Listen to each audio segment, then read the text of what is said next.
अज्ञानतिमिरान्धस्य ज्ञानाञ्जनशलाकया चक्षुरुन्मीलितं येन तस्मै श्रीगुरुवे नमः। नमो महावदन्याय कृष्ण प्रेम प्रदायते कृष्णाय कृष्ण चैतन्य नामने गौरतुषे नमः। हे कृष्ण करुणा सिंधु दीन बंधु जगतपते गोपेश गोपिका कांत राधा कांत नमोस्तुते। तप्त कांचन गौरांगी राधे वृंदावनेश्वरी वृषभानुसुते देवी प्रणमामि हरिप्रिये। तवैवास्मि ना जीवामि त्वया बिना इति विज्ञाय राधिके नये मां चरणान्तिकं। गुरुवे गौरचन्द्राय राधिकायै तदालय कृष्णाय कृष्ण भक्ताय तद्भक्ताय नमो नमः। वाञ्छाकल्पतरुवश्य कृपा सिन्धुभ्येव च पतितानां पावनेभ्यो वैष्णवेभ्यो नमो नमः। श्री कृष्ण चैतन्य प्रभु नित्यानंद श्री अद्वैत गदाधर शिवासादि श्री गौर भक्त वृंद। हरे कृष्ण कृष्ण कृष्ण हरे हरे, हरे राम राम राम हरे हरे। मैं सर्वप्रथम ग्रंथराज श्री जयवधर्म तदीय रचिता सच्चिदानंद श्री भक्ति विनोद ठाकुर के श्री चरण कमलों में असंख्य कोटि दंडवत प्रणाम कर उनकी अहेतु की कृपा की वांछा करती हूँ। मैं नितला प्रविष्ट ओम विष्णुपाद अष्टोत्तर शत श्रीमद भक्ति वेदांत श्री नारायण गोसाई महाराज के अभय चरण कमलों में कोटि कोटि दंडवत प्रणाम कर उनकी अहेतु की कृपा की वांछा करती हूँ। मैं प्रपूज्य चरण नित्य प्रविष्ट ओम विष्णुपाद अष्टोत्तर शत श्रीमद भक्ति वेदांत श्री वामन गोसाई महाराज के चरण कमलों में कोटि कोटि दंडवत प्रणाम कर उनकी अहेतु की कृपा की भिक्षा करती हूँ। मैं उपस्थित वैष्णव वैष्णवी श्रोता मंडली सभी को यथा योग्य वंदन अभिनंदन और दंडवत करती हूँ। तो हमारा जो क्रम चल रहा है जीव तत्व में 10 मूल तत्व के हम 7वें तत्व पर पहुंच चुके हैं और 7वें तत्व पर हमको बताया जा रहा है कि संसार में जो बद्ध जीव है वो मुक्त कैसे हो सकता है, और फिर जब मुक्त भी हो सकता है तो इसी बीच में बेड़ी माधव और ब्रजनाथ के खुलासे हुए। बेड़ी माधव किस तरह से यहाँ से वहाँ बातों को घुमा रहा था और दोनों के बीच में जो उसने फूट डलवाने का प्रयास कर रहा था वो भी सिद्धांतों को लेकर के। तो ये जो सिद्धांत है, ये जो ब्राह्मण लोग करते हैं, वैष्णवों को नीचा दिखाने की कोशिश करते हैं, तो वैष्णव लोग इससे प्रभावित नहीं होते। हमें ये भी बताया गया वैष्णवों के प्रति बहुत सम्मान रखते हैं। ऐसे व्यक्ति को ब्रह्म राक्षस कहा गया। और आगे जो वैष्णवों का अपमान करता है, सच बात पूछो तो वैष्णवों के जीवन में दखल करता है, वो ब्रह्म राक्षस ही है। आगे उन्होंने प्रश्न पूछा कि अच्छा यदि कोई मुक्त हो भी जाता है तो उस मुक्त के क्या लक्षण हैं। तो उस मुक्त के 8 लक्षण हैं। ये भी बताया कि मरने के बाद वो मुक्त भगवान के समान ही, जब उसकी आत्मा इतनी साफ निर्मल हो जाती है तो उसको ऊपर के लोक में भगवान के समान ही भोग प्राप्त हो जाते हैं। तो भगवान भी ऐसा लिखा गया है शास्त्र में कि जब भगवान देखते हैं कि जीव मेरे बिना रह नहीं पा रहा, जीव बहुत विकल हो रहा है, व्याकुल हो रहा है, तो भगवान उसको अपने लोक में बुला लेते हैं। कभी कभी भगवान अपने भक्तों को इस लोक में भी रखते हैं, जैसे कि पूज्य पाशी जगन्नाथ दास बाबा जी महाराज सार्वभौम है ना, तो उनको यहाँ पे रखा 140 वर्ष तक। और कहने को तो जो उनका बिहारी दास था उनको डलिया में ले जाता था तो वो इतना हल्का महसूस करवाते थे बिहारी दास को, और लगता था कि वो चल फिर नहीं पाते हैं। लेकिन जैसे ही सच्चिदानंद श्री भक्ति विनोद ठाकुर ने उनसे पूछा जगन्नाथ बाबा जी महाराज से कि उनको जो सुरभि कुंज से सामने नवदीप में दर्शन हुए हैं मायापुर में, और उनको सब गौरांग महाप्रभु इत्यादि दिखाई दिए योगपीठ पर, क्या ये वही स्थान है जहाँ उन्होंने जन्म लिया? क्या यही नीम का पेड़ है? जगन्नाथ बाबा जी महाराज ने वहां पे देखा तो एकदम डलिया से कूद पड़े और उछल करके बोले कि यही स्थान है जहाँ गौरांग महाप्रभु ने जन्म लिया था। तो कुछ लोगों को भगवान काफी देर तक इसलिए भी छोड़ देते हैं कि ये लोग संसार का बहुत उद्धार करेंगे। इनके पीछे काफी लोग हैं जो युग युग तक इनको याद रखेंगे। इसी क्रम में हमारे गुरुदेव भी आते हैं। कहते हैं कि 94 में श्री भक्ति विनोद ठाकुर ने सॉरी श्री हमारे भक्ति वेदांत श्री बावन गोसाई महाराज ने सुबह सुबह 4 बजे हरि नाम करने के बाद गुरुदेव को बुलवाया और गुरुदेव से कहा कि देखो, सबसे पहले यहाँ से पूज्य पाद श्री त्रिविक्रम गोस्वामी महाराज प्रयाण करेंगे, उसके बाद मैं प्रयाण करूंगा और उसके बाद आपको काफी काम है, आप प्रयाण करेंगे। कहते गुरुदेव फूट फूट के रो पड़े कि तुम लोगों के बिना मैं यहाँ क्या करूंगा। लेकिन उन्होंने कहा कि विधान ऐसा ही है। तो ये बात जिन लोगों ने सुनी वो आज भी फूट फूट के रोते हैं, क्योंकि गुरुदेव बहुत फूट फूट के रोए कि मुझे अपने गुरु भाइयों के साथ रह के क्या करना है, उनके बिना मैं क्या करूंगा। लेकिन जैसा विधान था वैसा हुआ। सबसे पहले त्रिविक्रम गोसाई महाराज पदार्पण कर गए, फिर बावन गोसाई महाराज, उसके बाद गुरुदेव। तो बहुत से लोगों को तो तीनों ही प्रकांड भक्त थे। और किस तरह से श्रीपाद बावन गोसाई महाराज ने ओडिशा में, बंगाल में ऐसा प्रचार किया। गुरुदेव ने विदेश में, इंडिया में, दिल्ली में, पंजाब में, बॉम्बे में इतना बड़ा प्रचार किया। त्रिविक्रम गोसाई महाराज ने अपने इलाके में प्रचार किया।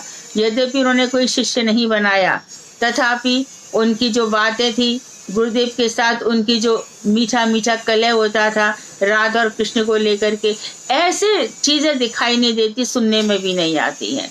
जिस तरह से इन तीनों ने, जो गौड़ीय स्तंभ है ये तीनों, इन तीनों ने जो काम किया, तो उससे पता चलता है कि मुक्त जीव के लक्षण क्या होते हैं। ये अपने लिए नहीं जीते भाई, ये तो दूसरों के लिए आते हैं।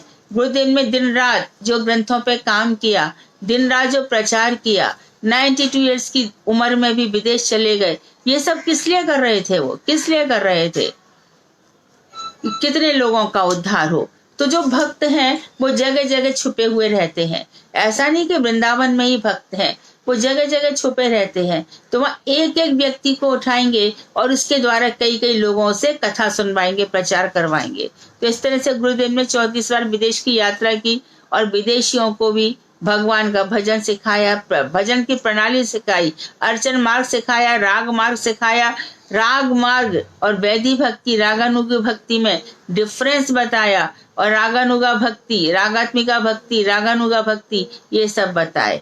आज सभी लोग इन चीजों को जानते हैं और इन चीजों को समझते हैं, तो हम इनके कृतार्थ हैं। तो इसी तरह से अब हमारा सिलसिला आता है, हम कैसे जिए, तो हमें भी वैसे ही जीना पड़ेगा। इन लोगों ने संसार से कोई मतलब ना रख के भी रख रहे हैं, किस लिए? कि इनको भगवान का भजन ऐसा नहीं है कि वो किसी को छोड़ रहे हैं। यदि किसी से जुड़ रहे हैं तो इसीलिए जुड़ रहे हैं कि उनको भगवान की भक्ति सिखाई जाए। अब आप में से कोई ये कह देगा कि हमारी तो कोई बात सुनता नहीं है, ये ठीक है, ऐसा हो सकता है। लेकिन यदि कोई भजन करेगा गंभीरता पूर्वक, गुरुदेव कहते हैं कि तुम लोग भजन करते हो बहुत सारी इच्छाओं को लेकर के, तो इतनी सारी इच्छाओं को लेकर के कृष्ण कहाँ पे आए? तुम्हारे हृदय में उनको जगह ही नहीं मिलती विराजित होने की। विराजमान है पर दिखाई नहीं दे रहे। तुम में से आखिर कितने लोग चाहते हैं कि हमें हमारा स्वरूप प्राप्त हो जाए? उसके लिए एकदम निर्मल मन से भजन करना पड़ेगा। तो ये सब मुक्त जीव की कुछ प्रोसेस है, कुछ प्रक्रियाएं हैं। इसी में हम अब आगे बढ़ रहे हैं।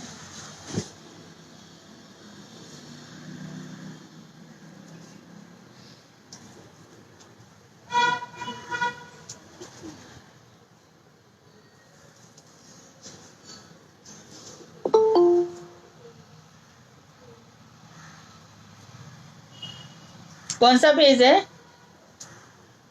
310 ना? हाँ जी दीदी, 310 पेज नंबर। हाँ, तो यहाँ पर कह रहे हैं कि अनजान में भी सत्संग हो जाए तो उससे जीव का परम कल्याण होता है। और शास्त्रों में निसंग होने का जो उपदेश दिया गया है, निसंग शब्द का अर्थ तो यह है कि किसी का संग मत करो। वास्तव में किसका ही संग करो? साधु संग। यहाँ पर बता रहे हैं, संगो या संसते हेतु रसस्सु विहितो धिया साहिब साधु सुकुतो निसंगत्वाय कल्पते। श्रीमद् भागवत का श्लोक है। अर्थात अज्ञानवश असत पुरुषों के साथ किया हुआ जो संग है वो संसार बंधन का कारण होता है। हमें पता नहीं होता है, वो संसार बंधन का कारण होता है। वो कितनी सारी बातें बताएंगे, भाई मैं नहीं social animal, essentially we have to live in the society. और छोटे बच्चों को जब केजी में पहली पुस्तक पढ़ाई जाती है तो तुमको मिल्कमैन के साथ, पोस्टमैन के साथ, और जो वेजिटेबल बेचता है ग्रोसर के साथ, ये सब सोसाइटी के खास आदमी है, इनसे मित्रता रखनी चाहिए, चाहे वो कितना भी खल दुष्ट क्यों ना हो। लेकिन ऐसी बातें सिखाई जाती हैं आजकल, पहले ऐसा नहीं सिखाया जाता था। पहले ओम का उच्चारण सिखाया जाता था, राम बोलना सिखाया जाता था, कृष्ण बोलना सिखाया जाता था, इस तरह के विधान थे। तो जहाँ पर इसी तरह से कोई अधम संग मिल जाता है और थोड़ा सा उम्र बड़ी हो गई, तो मैं यहाँ पे देखती हूँ बम्बई में विशेष रूप से लोगों में, अरे भाई बच्चा 18-20 साल का हुआ, कितनी लड़कियों को घुमाया तूने, कुछ किया कि नहीं किया? एक पॉइंट उसके दिमाग में डाल दिया कि लड़कियों को घुमाना, इससे मेरे काका बड़े खुश होंगे, मेरे का। तो ये जो बड़े लोग ऐसा अधम विचार बच्चों के मन में डाल, सच्ची बात पूछो ना तो बच्चों का मन तो बहुत ही सुंदर होता है। उनको जहां भी मोड़ दो, मिट्टी के लौंदे को जहां भी मोड़ दो मुड़ जाता है। इसी प्रकार बच्चों का मन जहां भी मोड़ो, बच्चा बाहर से आ जाए, कुछ कर जाए, वो बहुत सारी बातें स्कूल में सुन के आता है, अपने मित्रों से सुनकर उसी समय उसको बता दो, बेटा ये बात गलत है। हमें ऐसे लोगों के साथ नहीं रहना है। क्यों? उसमें क्या बुराई है? बच्चा ये प्रश्न पूछेगा, तुम लोग बताओगे उसमें बुराई है बेटा, मैंने देखा है, हमारा ये मार्ग नहीं है, हम कुछ डिफर करते हैं उन लोगों से। हमारे देखो सामने भगवान है ना, वो लोग इसको नहीं मानते, इसके लिए हमें डिफरेंस है। ऐसी कुछ बातें करके बच्चों को रोकना पड़ेगा। बच्चों को वो मत करो कि होटल ले गए, सरप्राइज गिफ्ट दे दिया, बहुत बड़ा मोबाइल दे दिया और ये सब दे दिए, और फिर हमने उसको दिया और हम ही फिर रो रहे हैं बैठ करके। फिर और बड़ा हो जाए तो और भी उसको ऐसी सब बातें सिखाई जाती हैं, तो बेचारा पतन हो जाता है उसका। तो संसार बंधन का कारण होता है। और बच्चे घर में काका ताऊ से बैक आंसर करते हो तो हम बड़े खुश होते कि आज तो बेटा ये जवाब दे करके आया। नहीं, उनको उसने जवाब दिया, ये बड़ी बात नहीं है। बड़ी बात ये हो गई कि हमने अपने छोटे बच्चों को हमसे भी बैक आंसर करना सिखा दिया। तो बच्चों से कहो कि तुझे बड़ों से बोलने की क्या जरूरत है, उसके लिए हम बैठे हैं ना, तुम क्यों बोलोगे? तुम्हें बड़ों को नहीं बोलना है, कभी भी नहीं बोलना है। और यदि वो कहे कि वो भी तो बोलता है, ताऊ का लड़का भी तो बोले, नहीं, उसको भी सुधरना है और तुम्हें भी सुधरना है, तुम बिल्कुल ऐसा नहीं करोगे। तो ये प्रेम इसी को कहते हैं कि जो अपने पुत्र को भगवान के भक्त के लायक, हो सकता है थोड़ा सा कठिन हो, लेकिन अच्छी बातें हमेशा सुनी जाती हैं, ध्यान रखना, बिल्कुल मत घबराना। अच्छी बात हमेशा, विजयदशमी का अर्थ हमेशा यही बताया जाता है कि बुराई पर अच्छाई की हमेशा जीत होती है। तो कभी भी आप देख लेना, हम अपने हृदय में भी देख सकते हैं, कहीं भी देख सकते हैं, बुराइयों के साथ मत, टिट फॉर टेट पे मत जाओ। हमें इविल्स यहाँ पर है, वहां पर बहुत ही अच्छा करना है। हमारा कर्म हमारे साथ। जो तोकू काटा बोए बाय बोई तो फूल, तोकू फूल के फूल हैं, बाकू है त्रिशूल। जो तुम्हें काटा बो रहा है, जो तोकू काटा बोए बाय बोई तो फूल, तुम उसके लिए फूल ही बोना। क्यों? उसने कांटे बोए हैं तो उसको त्रिशूल मिलेंगे, जो जैसा करता है उसको मिलेंगे, और तुमने फूल बोए, तुमको फूल मिलेंगे। तो जो जैसा करेगा उसको वैसा फल मिलना ही है। कर्म बिना कभी भी फल दिए मरता नहीं है। कर्म बिना फल दिए कभी मरता नहीं है, ध्यान रखना। देर है अंधेर नहीं है। भगवान का जो विधान है उसको कोई पलट नहीं सकता, थोड़ा समय लग सकता है। तो इन सब छोटी छोटी बातों को ध्यान रखना है। तो यही संग अनजाने में यदि सत्पुरुषों के साथ हो जाए तो ये निसंग कहलाता है। साथ भी हुआ, लेकिन कैसा हुआ? निसंग के बराबर, अर्थात साधु संग।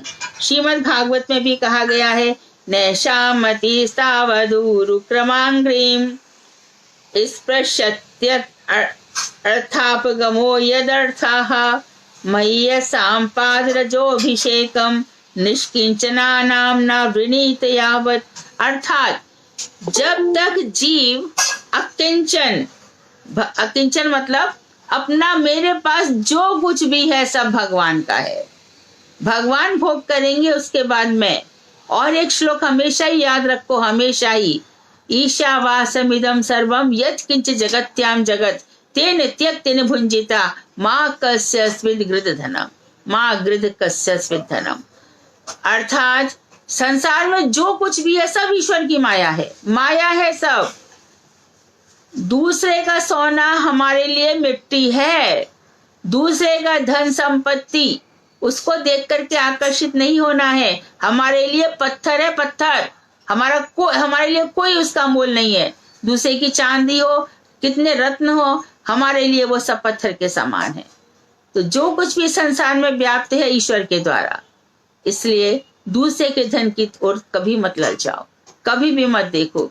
अपने आप को इस संसार में कछुए के अंगों की तरह समेट लो और जो कुछ भी है अपना सब कुछ भगवान से जोड़ दो। ये अवस्था है अकिंचन।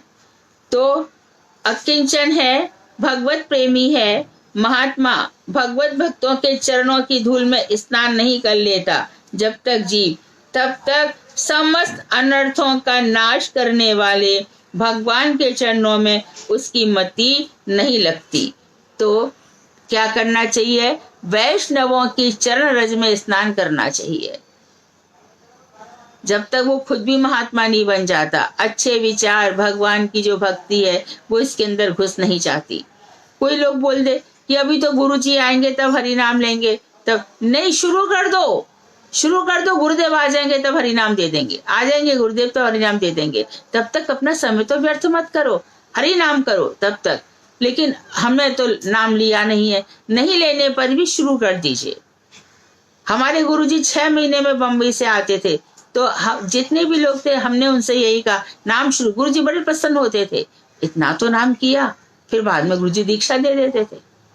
तो जो जितना कर ले तो उसमें मत नहीं लगती। और भी कहा है, नाह्यम मयानि तीर्थानि ना देवा मच्छिलामयाः ते पुनन्त्युरु कालेन दर्शनादेव साधवाः। अर्थात ये बहुत ही सुंदर श्लोक है श्रीमद् भागवत के 10वें स्कंध में 48वें अध्याय में कहा गया है कि गंगा आदि जल में तीर्थों और मूर्ति का तथा शिला में देवताओं की तो बहुत दिनों तक श्रद्धा से सेवा की जाए। गंगा आदि जल में तीर्थों में, हरिद्वार, हर की पैड़ी में बहुत दिनों तक रहा जाए। और मिट्टी के या पत्थर की जो मूर्तियां हैं उनकी बहुत दिनों तक बड़ी श्रद्धा पूर्वक सेवा की जाए तो वे पवित्र करते हैं। परंतु संत पुरुष तो दर्शन मात्र से ही पवित्र कर देते हैं। जो बहुत भजन करेगा उसके दर्शन मात्र से ही बस उसको प्रणाम कर दो, हम पवित्र हो जाते हैं जल्दी जल्दी। अतः भागवत में पुनः कहते हैं, भवा पर्गो भ्रमतो यदा भवे जनस्य तह्यच्युत सत्समागमाः सत्संगमो यही तदैव सद्गतौ परावरेशे त्वयि जायते मतिः। हे अच्युत, जीव अनादिकाल से वही तटस्था शक्ति में जब से उत्पन्न हुआ, जीव जन्म मृत्यु रूप संसार के चक्कर में भटक रहा है।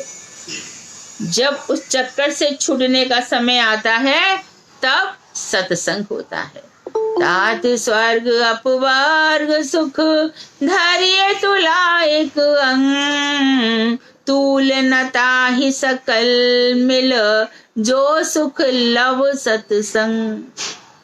स्वर्ग सारे और मोक्ष एक तराजू में रख दो और एक तराजू में क्षण भर का सत्संग रख दो। सत्संग का पलड़ा हमेशा भारी रहेगा। इतना आनंद है सत्संग में। कोई एक भक्त मिल जाए, कृष्ण प्रेमी मिल जाए, फिर तो कहना ही क्या है। ताली बजा बजा के हंसेंगे। दामोदर लीला में और कोई तो सुनेगा, क्या ये लीला सुना रहे, क्या भगवान भगे। और एक जो भक्त है वो हंस कि कृष्ण कैसे भागे, कैसे बंदरों को खिलाया, कैसे मैया को नचा, वाह वाह। सनातन पर ब्रह्म, जिनको शंकर ब्रह्मा पा नहीं पा सकते, उनको देखो यशोदा मैया के साथ कैसा वात्सल्य का खेल खेल रहे हैं। इसी प्रकार से अक्रूर जी आ गए।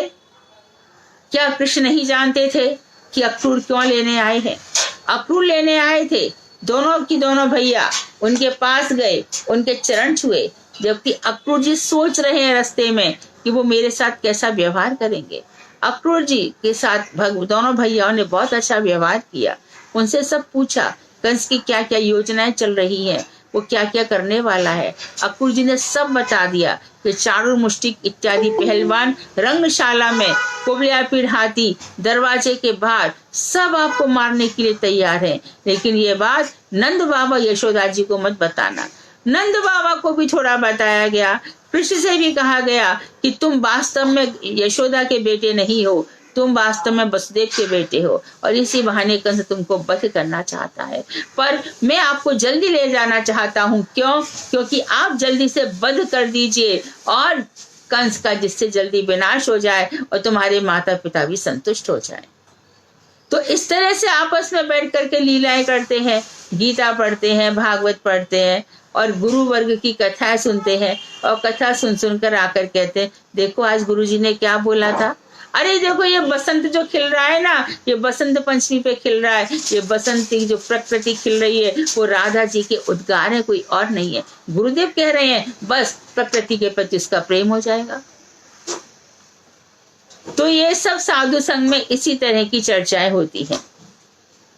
तो जिस क्षण सत्संग प्राप्त होता है उसी क्षण संतों के परम आश्रय और संपूर्ण कार्य कारण के नियंता हे भगवान आप में जीव की बुद्धि अत्यंत दृढ़ता से लग जाती है।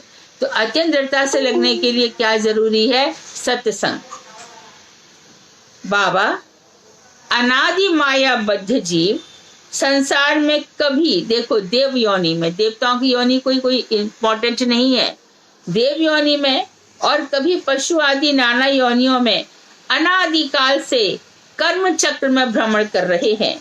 यदि कभी पूर्व सुकृति के प्रभाव से साधु संग होता है तब उसी समय से संपूर्ण कार्य कारण के नियंता भगवान श्री कृष्ण के चरणों में जीव की मति दृढ़ता से लग जाती है।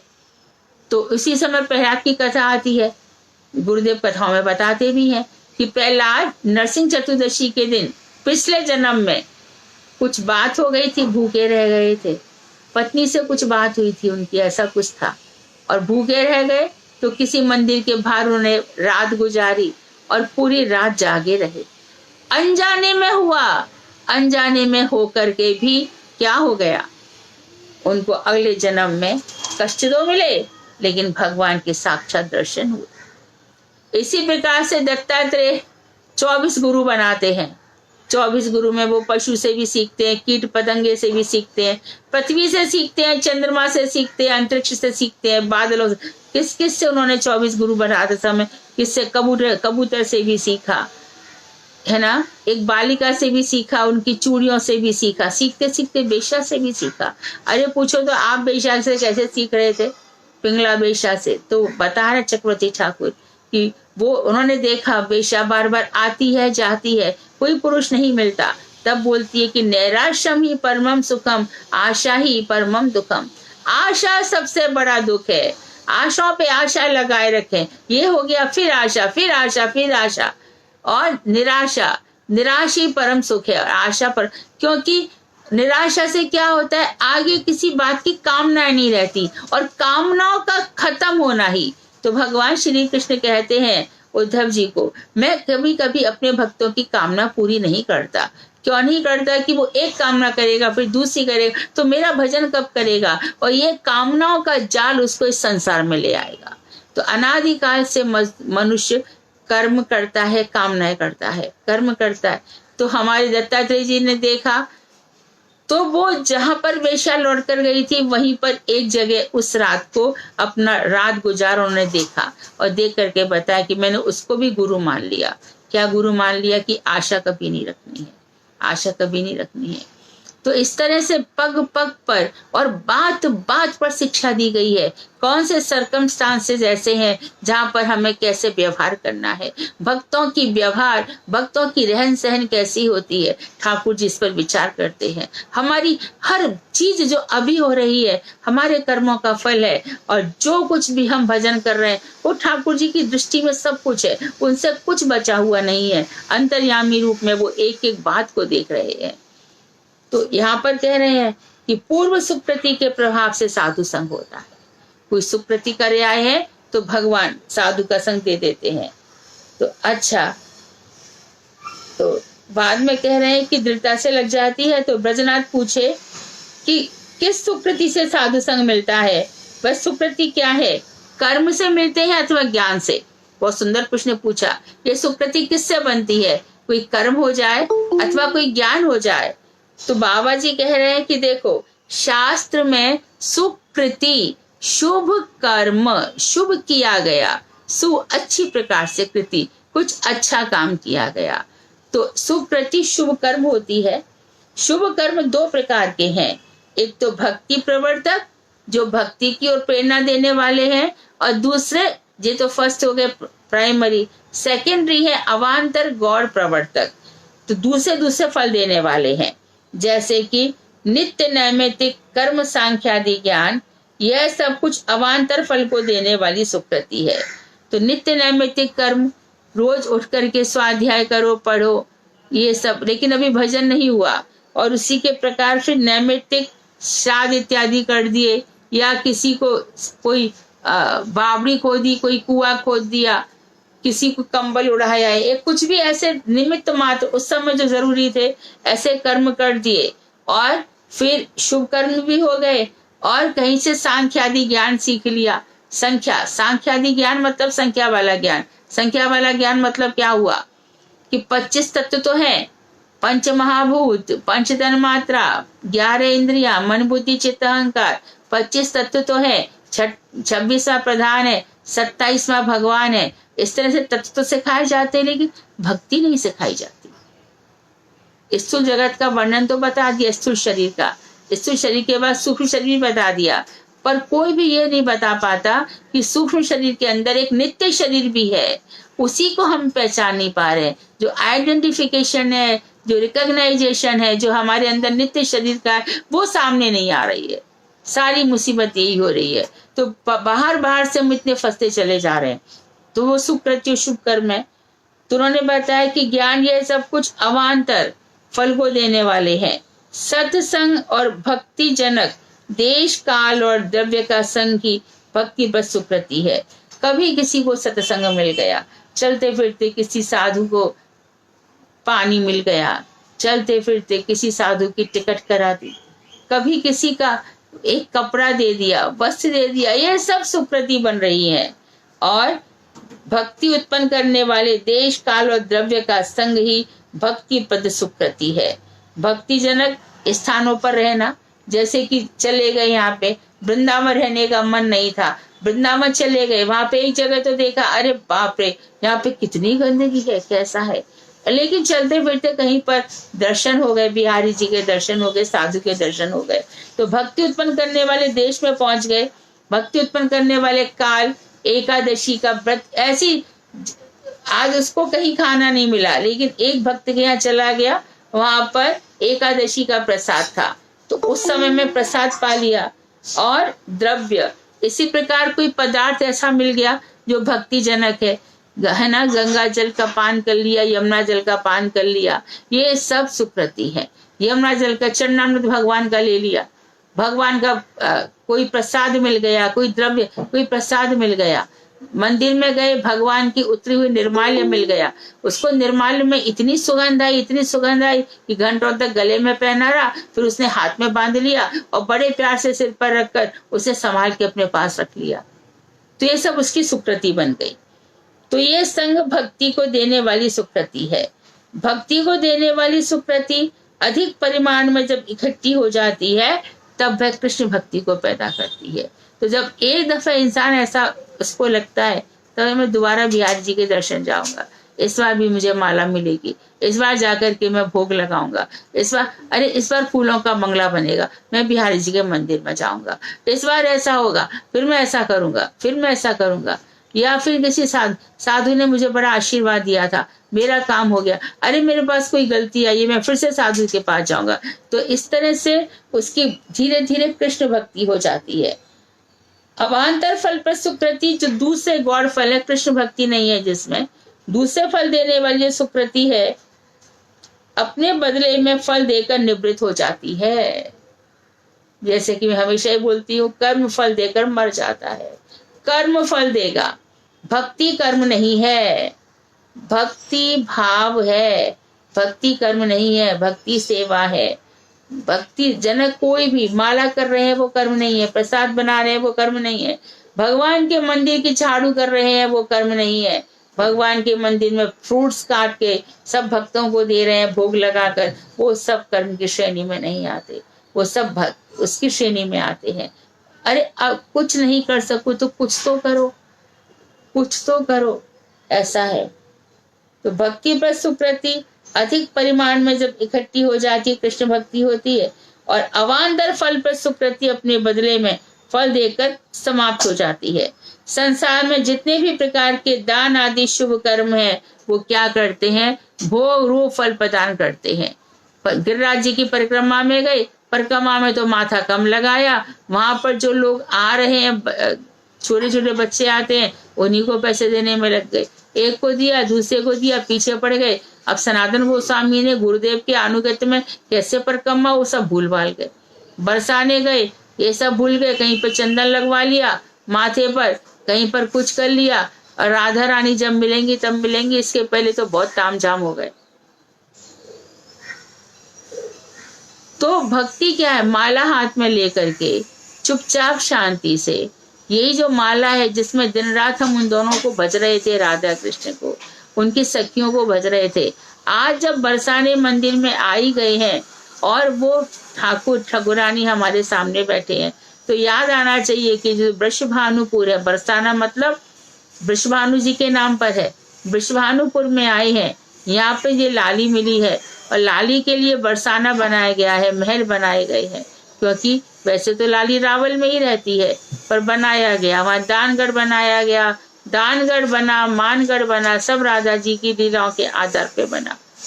बिलासगढ़ बना, कैसे राधा कृष्ण का वहाँ विलास होता है, ललिता जी विशाखा जी उनके बीच में किस तरह से विलास करवाती है। मानगढ़ में राधा जी रूठ जाती है, दानगढ़ में दान दिया जाता है, और दान देते हुए कहते हैं ना, एक आ जाता है व्यक्ति और कहता है, भगवान से वो दान मांगता है, तो भगवान कहते हैं कि मेरे पास एक लड़की है, तुम इसको दान में ले जाओ। राधा जी के लिए कहते हैं, तो मेरे से एक लड़की तो संभलती नहीं, मैं दो लड़की कहाँ से पालूंगा। वहां पर और भी चीजें होती हैं। आज भी वहां पर ये रीति है कि वृषभानु की जो बरसाने की बेटी है वो नंदगांव तो जाएगी, पर नंदगांव की बेटी बरसाने नहीं आएगी। तो वहां पर एक सच्ची घटना है, जो बरसाने का सेवक था, झाड़ू लगाता था मंदिरों की नंदगांव में। नंदगांव में झाड़ू लगाते लगाते वो वहां का कभी जल भी नहीं पीता था। क्यों? ये राधा जी की ससुराल है, बेटी के ससुराल का पानी भी नहीं पीऊंगा। और वहां से आकर के जब बहुत प्यास लगी, उसका गला सूख गया, उससे कुछ भी नहीं हुआ, तो आकर के जैसे तैसे उसने बरसाने की सीढ़ी पर आकर पड़ी गया। जय हो राधा ठाकुरानी की। अभी हम कहेंगे कि कैसे पता चल गया, अंतर्यामी है तभी तो पता चल गया। आकर के उसके गले में पानी डाला कि राधे राधे कहो, राधे राधे कह करके। तो ऐसी कितनी घटनाएं घटित होती हैं इन धामों में। तो ये सब अभी उसकी सुकृति बनी कैसी कि राधा जी के दर्शन भी हो गए। बाकी सब चीजें जो है वो भोग रूप फल प्रदान करती हैं, जिसमें भक्ति नहीं है। तो दान तो दिया दान है ना, लेकिन भोग मिलेगा उससे। वृंदावन में भंडारा कर दिया, भंडारा किया कि मेरे बेटे का कैंसर सही हो गया, मेरे बेटी की नौकरी लग गई, मेरी बेटी की शादी बहुत अच्छे घर में चली गई, तो दान दिए, तो ये सब फल रिटर्न में मिल जाएंगे भाई। लेकिन भक्ति की ABCD भी नहीं मिलेगी। ब्रह्म ज्ञान संबंधी सुकृति मुक्ति फल देती है। और कोई ब्रह्म ज्ञान, वही कैसा ब्रह्म ज्ञान है कि चिन्मय धाम, उसका चिंतन करो तो वहां से ऐसा नहीं कि वो बेकार जाएगा, मुक्ति वहां से भी मिल जाएगी। उक्त दोनों प्रकार की सुकृतियां भक्ति फल दान करने में समर्थ नहीं है। कौन सी दोनों? ब्रह्म ज्ञान वाली और यहाँ वहां दान दिए गए। संत पुरुषों का संग, एकादशी, जन्माष्टमी, गौर पूर्णिमा आदि साधु स्वभाव को पैदा करने वाले काल पहले ही बता दिया उस काल में हो जाए। और तुलसी, जरा आवाज मत करो भाई, श्री मंदिर, महाप्रसाद, तीर्थ और साधु वस्तुओं का दर्शन भी देखो और स्पर्श, ये सब क्रियाएं भक्ति देने वाली सुकृति है। अर्थात फिर से देख लो कौन कौन सी सुकृति है। साधु पुरुषों का संग है एक, दूसरा एकादशी व्रत पालन, तीसरा जन्माष्टमी, चौथा गौर पूर्णिमा पालन, पांचवा तीर्थ भ्रमण, छठा साधु वस्तुओं का दर्शन और स्पर्श। ब्रजनाथ बोले, यदि कोई व्यक्ति सांसारिक दुखों से मर्माहत होकर उससे छुटकारा पाने के लिए बड़े विवेक से यानी सही गलत के ज्ञान से श्री हरि के चरणों में शरणागत होता है तो क्या उसे भक्ति प्राप्त नहीं होगी? फिर से क्वेश्चन है, सांसारिक दुखों से कोई व्यक्ति बहुत ही दुखी हो गया और फिर बड़े ध्यान से हरि के चरणों में शरणागत हुआ तो क्या उसे भक्ति प्राप्त नहीं होगी? तो बाबा जी कह रहे हैं, यदि माया के दुखों से पीड़ित होकर के विवेक बुद्धि द्वारा वह यह जान ले कि सांसारिक धर्म सभी बुरे हैं। सांसारिक दुखों से पीड़ित तो हो गया, ये तो सही बात है।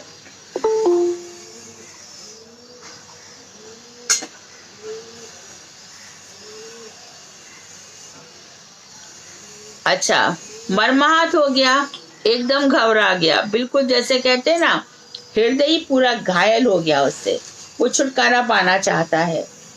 लेकिन छुटकारा पाना चाह ले, मानो अच्छा हो जाए फिर से संसार में फंस जाए, उसका क्या किया जाए? अरे संसार में त्रास इसलिए मिल रहा है कि इससे छुटकारा मिले। तो बाबा जी कह रहे हैं कि सांसारिक धर्म सभी बुरे हैं। तो अतिथि देवो भव, पितृ देवो भव, मातृ देवो भव, ये सब जो सिखाया गया। और समाज का धर्म है, देश का धर्म है, राष्ट्र का धर्म है, ये सब सिखाया गया। सबका पालन करो, लेकिन देखा कुछ नहीं मिला। देश धर्म पर गया, आतंकवादी ने क्या कुछ कर डाला। बहुत सीखा, चलो पैसा आएगा, देश धर्म पे अधिकांश फौजी इसीलिए जाते हैं, देश प्रेम की भावना तो है इसलिए भी जाते हैं। इसी प्रकार से सब लोग ऊपर से करते हैं, तो अंत में जब दुखी हो जाते हैं इन सब से, तो भगवान कहते हैं कि देखो तेरा कोई धर्म नहीं है, कोई भी कर्तव्य नहीं है। सर्वधर्म परित्यज्य मामेकम शरणम व्रज, सभी धर्मों को छोड़ करके एक तू मेरी शरण में आ जा। सब धर्मों को छोड़ करके, हाँ, कोई धर्म नहीं। पाप नहीं लगेगा, नहीं। अहम त्वाम सर्व पापेभ्यो मोक्षयिष्यामि मा शुचा, मैं तुम्हें समस्त पापों से मुक्त कर दूंगा, शोक मत कर। इसका मतलब क्या हुआ कि कृष्ण को पकड़ लिया तो और चीजें अपने आप हो जाती हैं। कहते हैं कि भगवान के भक्तों के लिए कई लोग यानी कई ऋषि काम करने लग जाते हैं भगवान की प्रेरणा से। अम्बरीश के लिए भी सुदर्शन चक्र काम कर रहे थे। तो भक्ति यदि सच्ची है, सच्ची लगन है। अभी कौन सुना रहा था एक सच्ची घटना, 2 घटनाएं अभी की बातें हैं कि अभी एक बहुत सर्दी हो रही थी और एक व्यक्ति को जाना था, तो चल दिया तो थोड़े रास्ते में दिखे लोग, तो उसको कुछ आशा की किरण बंधी, सुनसान अंधेरा, वो चलता चला जा रहा है। तो इतने में पानी, तो उसने कोई देखा कि पानी लेकर के खड़ा है और आगे चला तो ले चाय, तो उसको चाय भी मिल गई। इस तरह से वो चला। इसी प्रकार से हमारे यहाँ पे बम्बई में एक माहेश्वरी परिवार है, सोच रहे थे जाएं कि नहीं जाएं, तो चलने लगे तो देखा आगे एक ग्रुप जा रहा है और फिर बोले चलो कोई तो मिल रहा है, जाएं कि नहीं जाएं। एक ग्रुप को जाते देखा, लेकिन वो ग्रुप थोड़े फास्ट चलने वाले थे, आगे चले गए। तो इन लोग घबरा गए, अब क्या करें। तो उन्होंने देखा कि 2 बच्चे जा रहे हैं गले में हाथ डाल करके, और थोड़ी दूर तक चले फिर दोनों गायब हो गए, और कृष्ण बलराम थे। तो इस तरह से सुकृति के मार्ग पर चलो तो भाई भगवान रक्षा करते हैं। कौन ते प्रति जानिहि नामे भक्तर प्रणश्यति, मेरा भक्त नष्ट नहीं होता, अर्जुन सबको बता दो। तो भगवान श्री कृष्ण सबके अंतर्यामी रूप में बैठकर सबकी रक्षा कर रहे हैं। जैसी जाकी चाकरी, जो जैसा कर रहा है उसको वैसा दे रहे हैं। जिसको बहुत अच्छी भक्ति करनी है, बहुत उन्नति के मार्ग पर जाना है, तो उसके घर की परिस्थितियां ऐसी हो जाती हैं। हम कह रहे हैं बार बार, देखो भाई, शुरू में विरोध होगा, जरूर होगा। हो सकता है 4 महीना ना हो गए, साल भर हो जाए, 2 साल हो जाए, लेकिन आप भक्ति के मार्ग पर हो। People will follow you. आपके घर में चाहे वाइफ है, हस्बैंड है, ब्रदर्स हैं, पेरेंट्स हैं, सब है, सब आपको फॉलो करेंगे, सब 100%। तो सांसारिक धर्म सभी बुरे हैं, भगवान के चरण कमल तथा शुद्ध भक्त जन ही उसके एकमात्र आश्रय हैं। और ऐसा जानकर अन्य गति होकर जब वह भगवान के चरण कमलों के प्रति धावित होता है, तो जब वो समझ लेता है कि संसार के सारे धर्म बुरे हैं, भगवान के चरण कमल ही शुद्ध भक्तों के एकमात्र आश्रय हैं, तब वह जानकर अनंत गति होकर भगवान के चरण कमलों के प्रति धावित होता है, उनको पकड़ने के लिए धावित होता है, दौड़ता है। तब वह सबसे पहले भगवान तो नहीं मिलेंगे, भगवान के भक्तों के चरणों का आश्रय लेता है। और जब भक्त इतना, यदि वो भगवान का भक्त है गुरु जी जैसा, तो ऐसा लगता है कि साक्षात भगवान के दर्शन हो गए। अब भगवान दूर नहीं। बाम गोसाई महाराज को देखो, तिवकों से उनको देखते लगता था कि भगवान अब दूर नहीं है, इन्हीं के रूप में भगवान दिख रहे हैं। तो भगवत भक्तों के चरणों का आश्रय लेता है, उससे उसकी भक्ति पद मुख्य सुकृति हो जाती है, उसी से वह भगवान के चरण कमलों को प्राप्त करता है। तो श्रद्धा, और श्रद्धा के बाद क्या आता है? साधु संग, और साधु संग से उसका रास्ता खुल जाता है भगवान के चरण कमलों की प्राप्ति का। पहले उसने जो वैराग्य और विवेक प्राप्त किए थे, वे भक्ति की प्राप्ति में गौड़ उपाय थे। उसको समझ तो आ गई थी सांसारिक धर्म में रहना बेकार है, यहाँ से कुछ नहीं, और उसने उपाय किए थे कैसे ना कैसे करके मुझे भगवान का मिल जाए, तो वो गौड़ थे। लेकिन सत्संग के अतिरिक्त भक्ति प्राप्त करने के लिए दूसरा कोई भी मुख्य उपाय नहीं है। तो ब्रजनाथ बोले, गौड़ भक्ति साधक होने पर भी कर्म, ज्ञान, वैराग्य और विवेक को भक्ति पद सुकृति कहने में अड़चन क्या है? तो वो कह रहे हैं कि भक्ति साधन होने पर भी कर्म, ज्ञान, वैराग्य और विवेक, 4 चीजें कही, इनको भी तो भक्ति पद सुकृति कह दो, इसमें प्रॉब्लम क्या है? तो बाबा जी कह रहे थे, हाँ है, विशेष अड़चन है। वे प्राय जीव को एक अवान्तर फल में आबद्ध कर देते हैं। ये चारों चीज कौन कौन सी? बिना भक्ति के कर्म, बिना भक्ति का ज्ञान, बिना भक्ति का वैराग्य। आप देखो ना, कितने बाबा जी घर से निकल जाते हैं, नागा साधु बन जाते हैं, चिलम पीते हैं, भगवान की भक्ति कुछ नहीं करते। अरे घर से अरे वैरागी तो जब है कि तो सब चीजों को छोड़ भजन कर। लेकिन ऐसी वैरागी मिल जाते सब जगह, पूरा हरिद्वार ऐसे बाबा जियों से भरा पड़ा है। वैराग और विवेक, सही गलत का ज्ञान। तो वो कहते हैं कि कर्म, पहली बात कर्म ली, कर्म जीव को भोग रूपी फल में बांध देता है। कर्म से भक्ति नहीं मिलती, भोग मिल जाते हैं। कर्म से क्या मिलते हैं? भोग। तो कर्म बेकार नहीं गया, भोग मिल जाते हैं। और वैराग्य और विवेक, ये जीव को अभेद ब्रह्म ज्ञान में डुबोकर निवृत्त हो जाते हैं। और वैराग्य और विवेक क्या करते हैं? जीव को अभेद ब्रह्म, अहम ब्रह्मास्मि, मैं ही ब्रह्म हूँ, मैं ही ब्रह्म हूँ, ऐसा ज्ञान जीव को दिला देते। अरे तू कोई और नहीं, तू ब्रह्म ही है। तो सोचता है कि सोहम सोहम सोहम। आजकल बच्चों का नाम भी दे देते हैं, सोहम शिवोहम, मैं शिव हूँ, मैं शिव हूँ। शिव है तो जहर खा ले जा, तू वही है तो चल, जाकर के कृष्ण जेल में जन्म लिया, ऐसा कुछ करके दिखा। तो कुछ नहीं। तो ये अभेद ब्रह्म ज्ञान, इसमें हो करके फिर वो निवृत्त हो जाता है। वैराग्य भी साधारणतः ब्रह्म ज्ञान जीव को भगवान के चरण कमल की प्राप्ति से दूर रखता है। मुसीबत तो ये है कि जब सोहम सोहम करेगा तो चरण किसके छुएगा? वो तो ब्रह्म में फंस गया। फिर वो भगवान श्री कृष्ण को मानेगा ही नहीं। और भगवान श्री कृष्ण के चरण कमल ही भक्ति को देने वाले हैं, और वो तो उसको प्राप्त ही नहीं होंगे।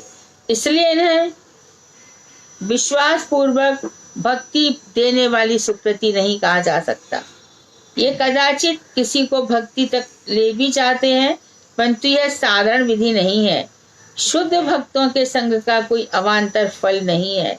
शुद्ध भक्तों का संग मिल जाए वह सेकेंडरी कोई फल नहीं है, वह भक्ति एक फल है। वह जीव को कहाँ तक ले जाती है? पहले श्रद्धा, फिर साधु संग, फिर भजन क्रिया, उसके बाद अनर्थ निवृत्ति, फिर निष्ठा, फिर रुचि, फिर आसक्ति, फिर भाव, फिर प्रेम। तो शुद्ध भक्तों का संग प्रेम तक ले जाता है और अवश्य ले जाएगा। जैसे कि श्रीमद् भागवत में कहा गया है, सताम प्रसंगात मम वीर संविदो भवन्ति हितगण रसायना कथा तद जोशनादश्व वर्तमनि श्रद्धा रति भक्ति अनुप्रमिष्यति। श्रीमद् भागवत तृतीय स्कंध कौन बोल रहे हैं? कपिल देवहूति से कह रहे हैं। सत्संगी एकमात्र भक्ति देने वाली सुकृति है। साधुओं के मुख से विगलित निकलने वाली हरि कथा का पहले सुनो और तत्पश्चात भक्ति की प्राप्ति, क्या इसे ही भक्ति का क्रम विकास कहते हैं? तो पहले श्रवण और श्रवण के बाद भक्ति की प्राप्ति। श्रवण बहुत जरूरी है, सुनने का। श्रवण के बाद फिर कीर्तन, और कीर्तन में क्या होता है? कीर्तन प्रधान है, क्योंकि इसमें भगवान का श्रवण भी हो रहा है, स्मरण भी हो रहा है। कीर्तन बहुत प्रधान है। तो श्रवण में भगवान श्रीमद् भागवत के सेकंड श्लोक में कह दिया था, तत्क्षणात् अवरुध्यते। भगवान कथा सुनने से ही हृदय में आकर बैठ जाते हैं, सुनने मात्र से ही।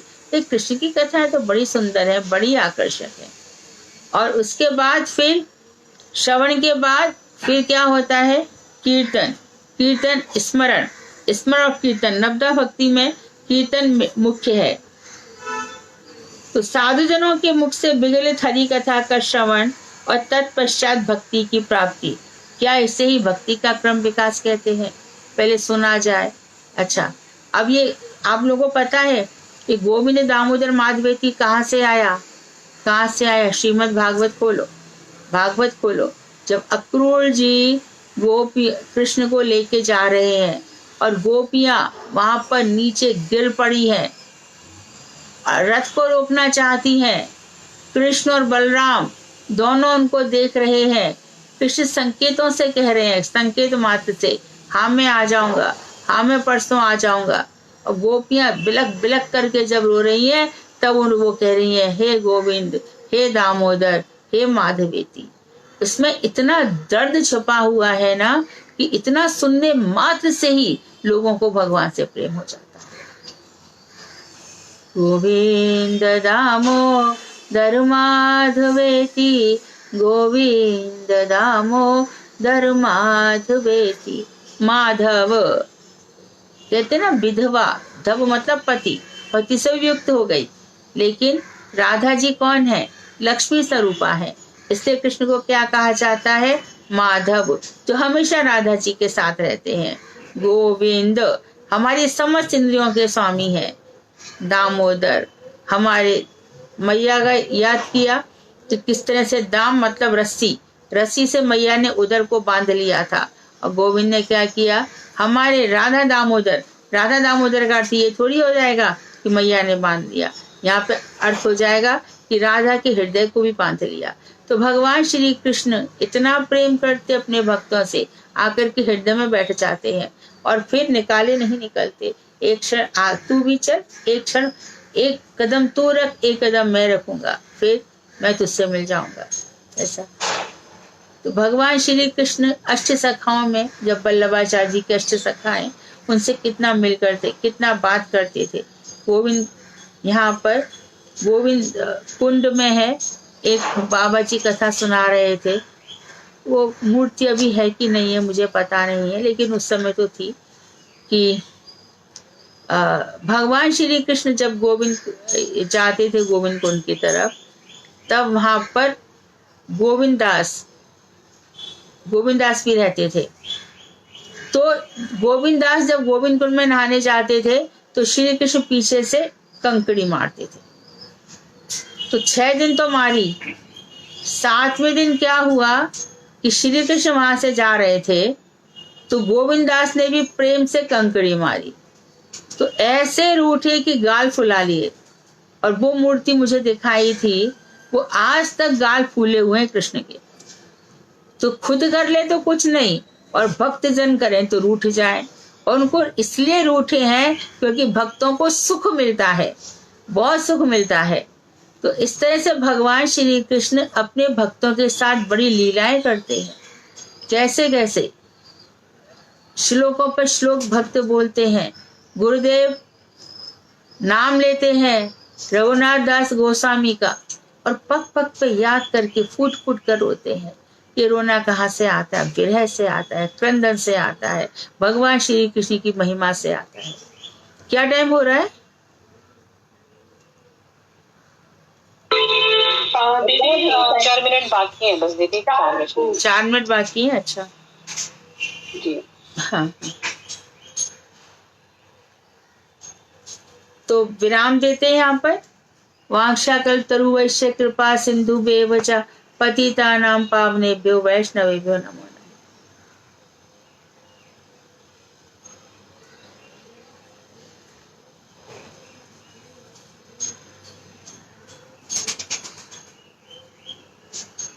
बोलिए।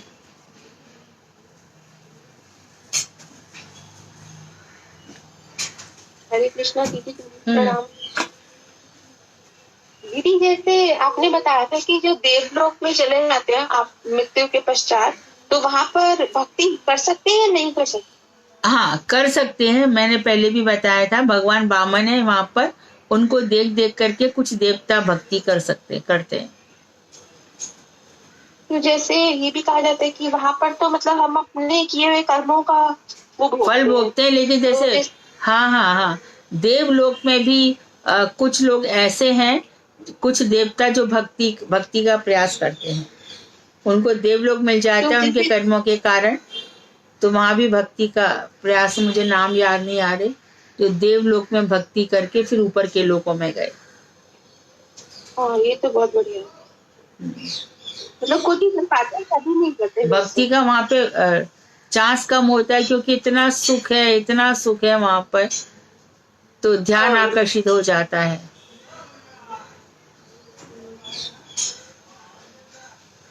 इसलिए लेकिन कुछ समझ रह जाती होगी, जैसे कुछ लोगों को तो शायद कर लेते हैं वो, है ना? हाँ, क्या? जैसे कि कुछ लोगों, आपने कहा ना कुछ लोग कर पाते हैं। हाँ, तो कुछ फिर वो लोग फिर वापस मर्त्य लोक में आते हैं और यहाँ पे फिर अपनी भक्ति जारी रखते हैं। वहाँ सिद्धि हो जाएगी ऐसा नहीं है, वो सिद्ध लोक नहीं है। सिद्धि के लिए फिर से मनुष्य लोक में आना पड़ेगा। अच्छा।